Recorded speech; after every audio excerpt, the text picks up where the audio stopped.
सन 2030 तक विश्व के नागरिकों को गरीबी से मुक्त कर उन्हें एक समान, सुरक्षित एवं उत्कृष्ट जीवन प्रदान करने के उद्देश्य से संयुक्त राष्ट्र संघ द्वारा 17 सतत विकास लक्ष्य यानी सस्टेनेबल डेवलपमेंट गोल्स को सुनिश्चित किया गया है।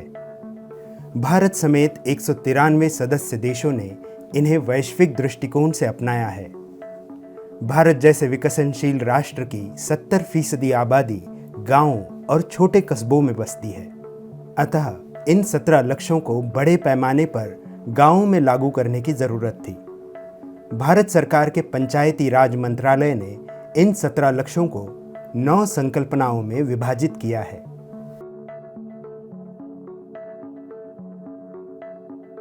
सतत विकास लक्ष्यों में छठा लक्ष्य है पानी की उपलब्धता एवं स्वच्छता।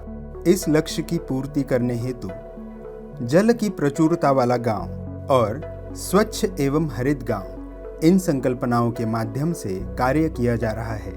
अपनी सशक्त पंचायती राज व्यवस्था के कारण ग्रामीण जलपूर्ति एवं ग्रामीण स्वच्छता के विषय में महाराष्ट्र राज्य हमेशा से ही आगे रहा है।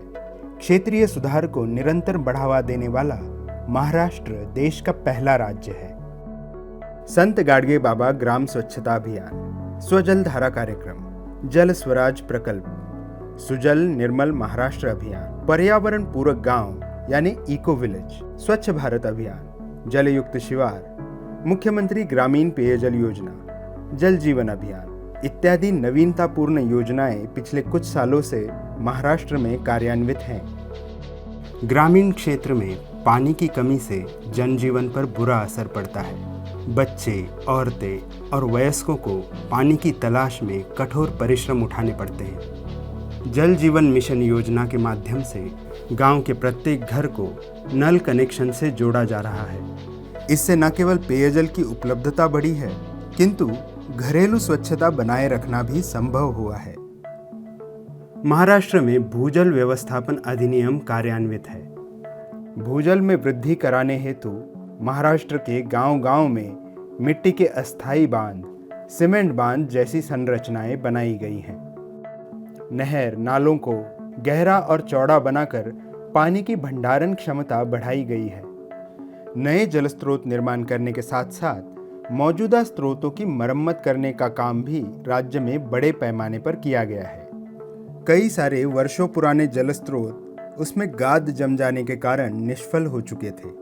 सबसे पहले उसकी गाद निकालकर और बाजू की दीवारों को पुनर्निर्मित कर गांव के लोगों ने अपने जल स्रोत को पुनर्जीवित किया है।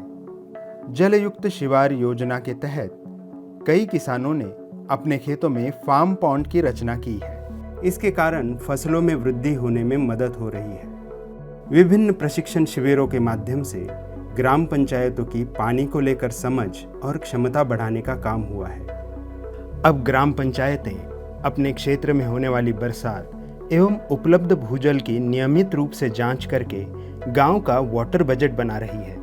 उपलब्ध जल की बचत कर ज़्यादा से ज़्यादा समय के लिए अपने आप को सूखे की विपदा से बचाने में ग्राम पंचायतें सक्षम हो रही हैं। पानी की समझ विकसित होने से अब लोगों के व्यवहार में परिवर्तन आ गया है। अब किसान कम पानी की लागत वाली फसलों का उत्पादन कर रहे हैं। स्वच्छ एवं हरित गांव, इस संकल्पना के तहत महाराष्ट्र में गांवों को 100% खुले शौच से मुक्त कराया है। स्वच्छ भारत मिशन के अंतर्गत गांव में घरेलू शौचालय की निर्मित एवं पुराने नादुरुस्त शौचालयों की मरम्मत के लिए महाराष्ट्र राज्य शासन और केंद्र शासन की ओर से आर्थिक सहायता दी गई है। होर्डिंग्स और भित्ति चित्रों के माध्यम से लोगों में शौचालयों के प्रति जागरूकता फैलाने का काम ग्राम पंचायतें कर रही हैं। कई ग्राम पंचायतों ने निगरानी पथकों की स्थापना कर लोगों को खुले में शौच करने से प्रतिबंधित किया है। संत गाडगे बाबा ग्राम स्वच्छता अभियान और स्वच्छ भारत मिशन जैसे अभियान ने गांवों को स्वच्छता के प्रति सजग बनाया है।